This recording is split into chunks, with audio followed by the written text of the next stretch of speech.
my boyfriend, Chase, suddenly forgot everything about me and somehow fell head over heels for the one girl he used to hate.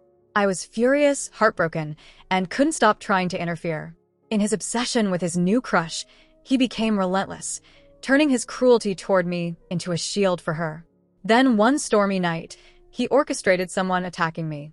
As I slipped into unconsciousness, a comment appeared above me like a cruel whisper. Poor side character. She has no idea the main character has a system. Every ounce of jealousy she feels only fuels the main character's rise in beauty and fortune. Who cares? It just proves how petty she is. It hit me then. I had wasted my life boosting someone else's story. Now, when Lacey tried showing me those sickeningly sweet photos of her and Chase, I simply smiled and said, "Congratulations, you two." This time, I'm all about myself, good grades, clear skin, and my own success. That's my story. Recess came, and Lacey strutted over, thrusting her phone at me. On the screen, Chase's arms were wrapped around her, their faces pressed close like a fairy tale couple. Classmates crowded around, cooing over them. They're perfect together.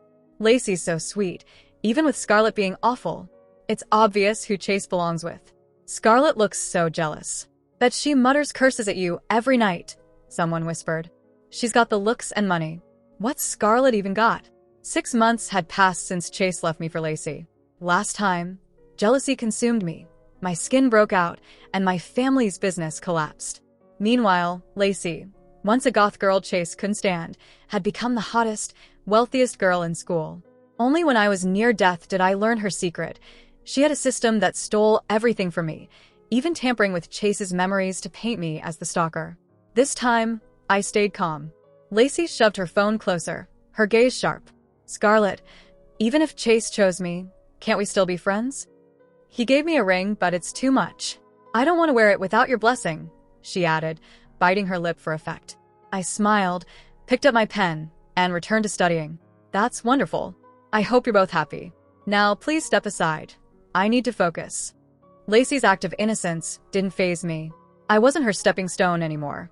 The room went quiet. Normally, I'd be fuming and ready to lash out. Now, everyone watched in disbelief. "Scarlett, you don't have to pretend to be strong," Lacey whispered, grabbing her own hand like she wanted to slap herself. Before I could react, a voice boomed, and I was pushed aside. I hit the edge of a table as Chase stepped in, concern etched on his face. "Are you okay? Stay away from her. She's toxic and you're too kind," he said sharply. "I'm fine, Chase. For Scarlett, I'm fine." "I miss our friendship, Scarlett. Let's be friends again," Lacey pleaded. Chase's anger flared. He jabbed his finger at me. "Scarlett, are you satisfied now? I never liked you. How much more do you want to torment Lacey? Apologize or you'll regret it." His glare reminded me of when his friends tore up my textbooks and tossed my uniform in mud just yesterday. Apologize? Why would I? My voice was steady, my gaze cold. "Chase, listen carefully. I am done with you. Completely. I won't ever care for you again." The class gasped. They remembered my past tantrums and were shocked by my calmness. Chase blinked, confusion and hurt flashing in his eyes. "You don't like me anymore?" Each word I spoke cut like a blade. "No. From now on, we're strangers. Keep your girlfriend away. I don't care for your drama." After school, rain began to fall, cold and persistent, tapping against the pavement. Groups of students laughed as they ran through the drizzle, huddled under umbrellas, or letting it soak them. My mind wandered back to my history with Chase. Back in middle school, my dad had transferred me here for business reasons, and that's when I first met him. He was quiet, always keeping to himself, but after meeting me, he started following me around. In this rainy southern town, he noticed I wasn't used to the weather, so he always carried an umbrella, ready for me during wet days. When school ended, I could always find him waiting outside my classroom. He would warm a bottle of my favorite chocolate milk with his body heat, and I couldn't help but feel cared for. Other students teased us good-naturedly. "Here comes the class 1 flower to pick you up again. You're lucky, and he's such a model student." Chase would smile, holding my wrist, nudging me closer to him. Then, casually, he'd touch my head. "Come on, let's go get your favorite grilled fish," he'd say. Back then, Lacey had been the shy, bullied girl I once saved while dating him. From that moment, she became obsessed with Chase, leaving little treats and homemade food in his desk, despite his repeated protests. He had publicly stomped on her lunch once, scolding her. "Even if every woman in the world disappeared, I could never like you, you ridiculous girl." But Lacey only smirked, her tone eerie. "You'll regret saying that, Chase." And regret he did. One summer, he messaged me to play basketball, returned sick, and when he recovered, he had no memory of our shared past. To him, I became the irritating girl who had tormented him, and Lacey was suddenly his perfect match. Later, at the cafeteria entrance, someone on a bike sped past, splashing sewage all over me.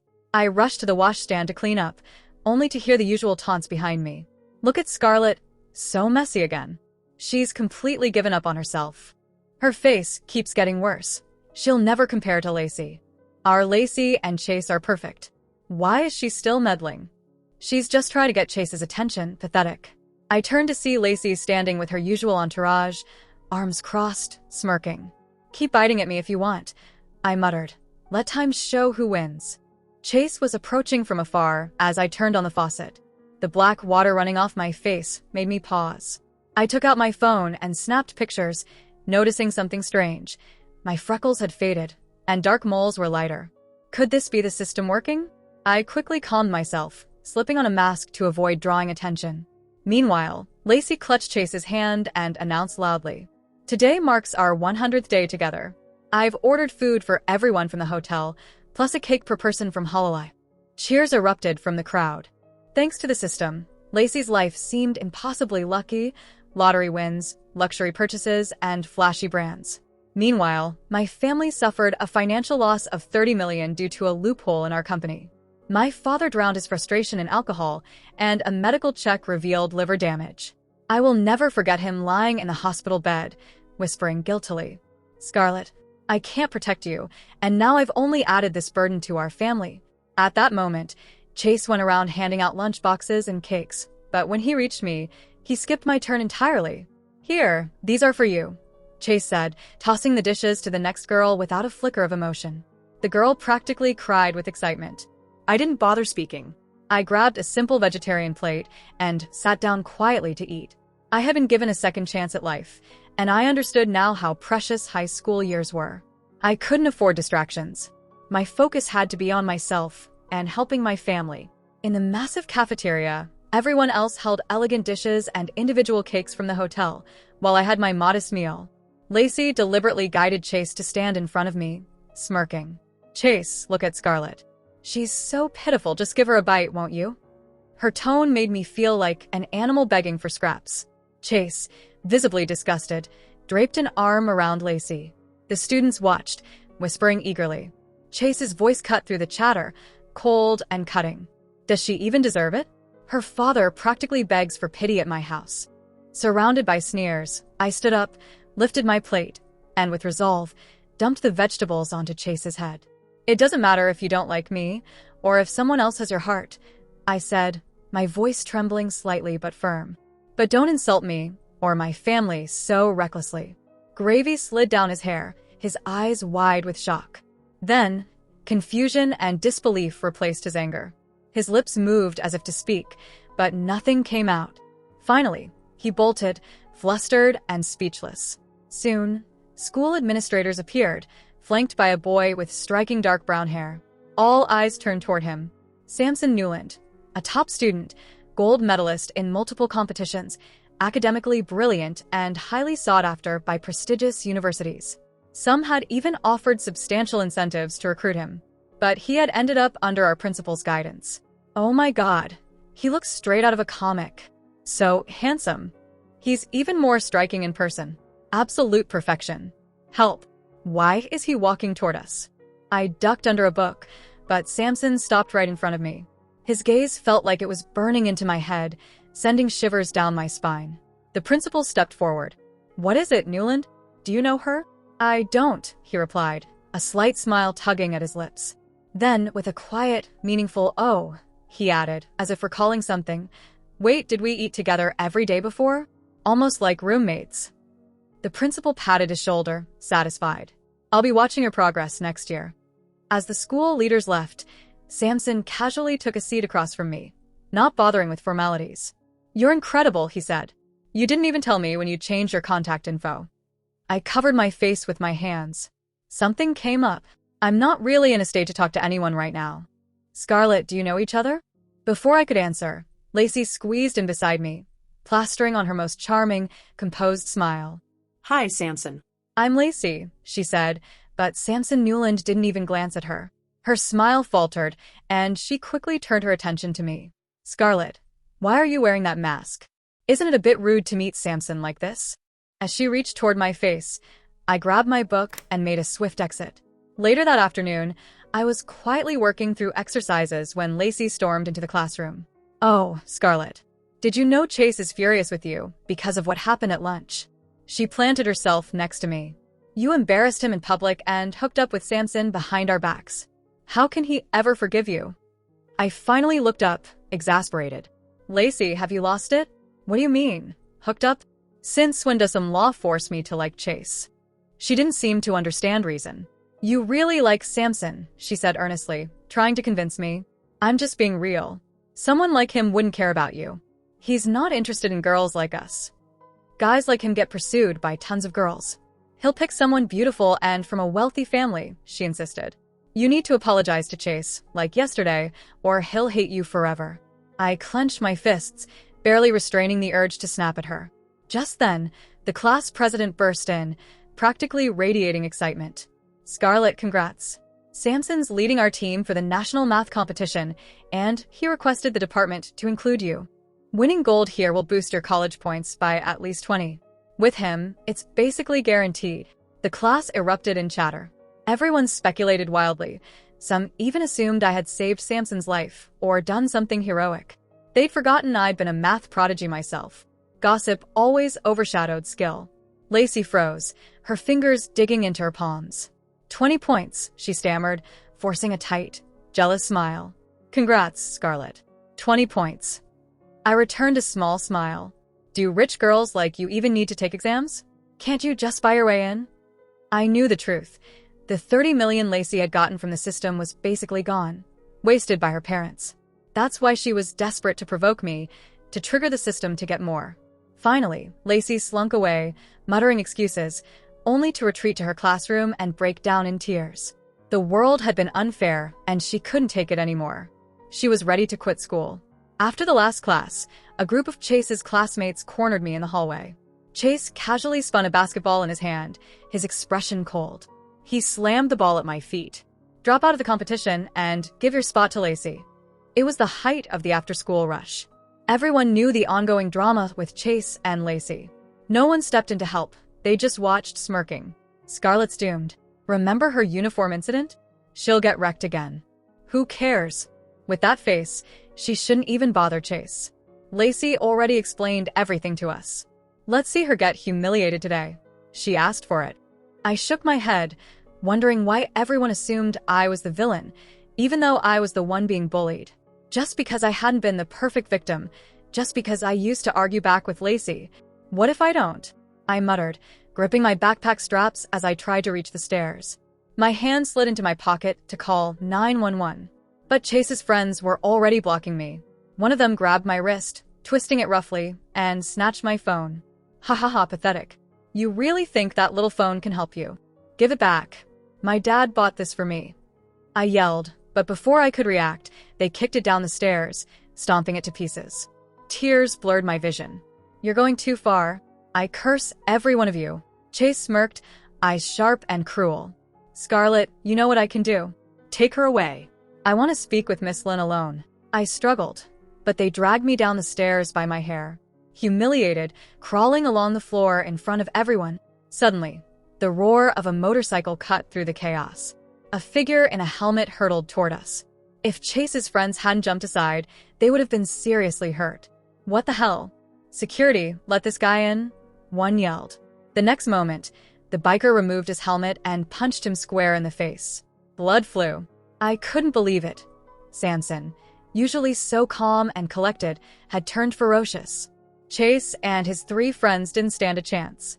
Each of them bore bruises and bloodied faces. Samson didn't even flinch when they tried to strike him from behind.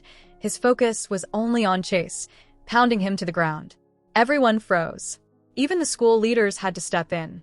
Boys will be boys, the vice principal muttered, adjusting his glasses. As long as no one's seriously injured. Everyone writes a 5,000-word essay to be read aloud at Monday's assembly. The student who destroyed the phone will pay for a new one, and parents must come in. No one seriously hurt? Chase's friends nearly collapsed, pointing to their bruised faces, staring in disbelief. Samson calmly came to my side, removed his jacket, and draped it over me. Then he picked up my backpack and dusted it off, his voice soft but steady. "It's okay. We'll get you a new phone. Don't worry. You're fine." Chase, battered and humiliated, said nothing, his black eyes burning with fury. As Samson took my hand to leave, Chase lunged in front of us, panting. "You?" Even he didn't understand why he reacted that way. "Chase, your taste is awful. One day, when you remember everything, you'll be begging me for forgiveness," I said, hair disheveled, voice cold. He staggered, holding his head in pain. "But I won't forgive you then," I added firmly. "I would only choose someone who is already good, not someone who played favorites, treated other girls like nothing, or stole what belonged to others." Later, Samson treated me to my favorite Cantonese food. He remembered every detail about me, my love for sweet flavors, my preference for milder dishes. I thought about Chase. He had always been obsessed with spicy food, forcing me to eat it even when my stomach couldn't handle it. Looking back, it was clear we were completely incompatible. That couple everyone envied from the outside? Only outsiders saw the picture-perfect image. "Thanks for everything," I said quietly. He gazed at me with intensity, as if trying to peer straight through me. "Scarlet Lynn," he said suddenly, his voice soft but precise, "don't you have any friends here?" I froze. The loneliness I'd feared for 2 lifetimes crept back slowly. I nodded. "Yeah, no friends," I admitted. I had spent so much of my life chasing Chase that when he left, it felt like everything had fallen apart. "It's okay," Samson said, handing me a warm bowl of soup. "Then I'll be your friend here from now on." Over the next few weeks, he found me after school, and we studied together. Patient and focused, he was like a personal tutor, always encouraging me and helping me see things differently. With his guidance, I improved rapidly, and I shared many ideas with him in return. Eventually, I told him about the system. He didn't laugh or think I was crazy. He just smiled. "Of course I believe you," he said. "You're getting more beautiful every day, like a movie star." It was an exaggeration, but I loved hearing it. Nobody had called me pretty in a long time. Meanwhile, Chase's parents discovered what he had been doing and forbade him from seeing Lacey. After yelling at them and causing tension, he eventually compromised. He promised to stay away from Lacey until after the college entrance exams, and he stopped bothering me. Soon after, Lacey's family experienced a financial crisis, and she took a long leave from school. Few people recognized her in the halls anymore.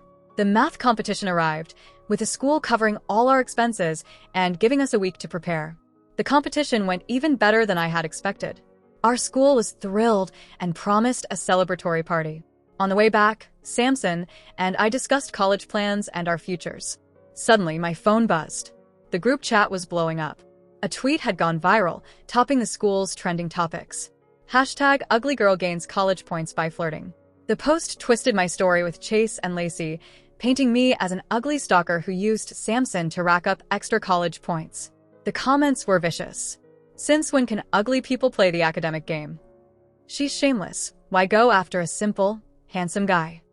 After hurting one person, now she's targeting another top student. How is she still alive? No fairness. Why does she get so lucky? I've never seen such a terrible girl at school. Hope she disappears." People were digging into my name, my school, even threatening me. But a few voices urged caution. Wait for the truth. Let her explain herself. I knew exactly who had orchestrated the chaos. But I didn't flinch. The day before we returned to school, I had woken up and noticed my face had returned to its old form. My dad called, panicked. "The family business, it's back on track." An old friend stepped in. That meant Lacey's system was about to collapse. I could feel it, and I knew when Chase and I crossed paths again, he would remember everything. I made a Twitter account and posted under the viral tweet, "I'm the Scarlet in the story. Dare to confront me in person? I'm coming back to school. Everyone is welcome." When I arrived, the school was plastered with banners. "Scarlet, get out of our school. We support Scarlet leaving." The hallway was packed. Students from other schools had come just to see me, sneering, whispering, "Let's see what that ugly face looks like. Her body isn't bad. I guess that's how she does it." "Shut up." Samson moved to intervene, but I stopped him. And then I saw her, Lacey. She looked just as she had the first time I met her, except now her flashy clothes and diamond hairpins were gone. Her coat was old, her expression bitter. "You must be Samson. Handsome, but with terrible taste," she spat. Someone shouted, "What a waste," and the crowd laughed. Then someone ripped off my hat and mask. The hall went silent. People gasped, some even dropping their drinks. I looked into the crowd, unafraid. My nose was straight, my skin flawless, my eyes sparkling. Strangers would stare if I walked the street like this. Samson smirked. "Anyone with bad taste here, speak now." The students began calling out the liars, defending me. Everyone recognized my hard work and talent. The jealousy-driven rumors collapsed under the truth. Then Chase appeared. He froze, hand on his head, shock written across his face. "What happened with Lacey?" he shouted. "What's real? Why is my memory all wrong?" Lacey's coat fell to the floor, revealing her true form, pockmarked, plain, a far cry from the glamorous image she once projected. Fear rippled through the crowd. "No. "This isn't real. I'm still a student here," she screamed. She tried to reach for Chase, but the look in his eyes made her recoil. "It was the system's illusion," she cried, then, in despair, jumped from the window. Chase shook, unable to process everything. He looked at me, torn between confusion and something deeper. "Scarlett, can you say my name one time?" His voice trembled, filled with longing. Memories of old times flooded him, the pain, the misunderstandings, the moments I had hurt him. I looked at him, calm, but my heart was steel. "I'm not angry at you," I said softly. "I know who you are and I understand everything you like. But we're too different. It's over between us." The so-called perfect couple was finished. Chase tried to reach me, flowers in hand, tears streaming down his face. "Scarlett, we can fix everything. Please." But his parents whisked him away to another country, leaving him no choice. I thought about what true love really meant. Was missing someone enough? Or did life always have a better option waiting? I didn't know. I only knew I had to keep moving forward. High school became my world of learning and growth, day by day. Samson and I shared a love that couldn't yet be fully realized. We were friends, we dreamed together, we laughed, and we planned for the future. Every day, I soaked in the sun, the wind, and the little joys of youth. And finally, with Samson by my side, I felt free, laughing, living, and writing my own story.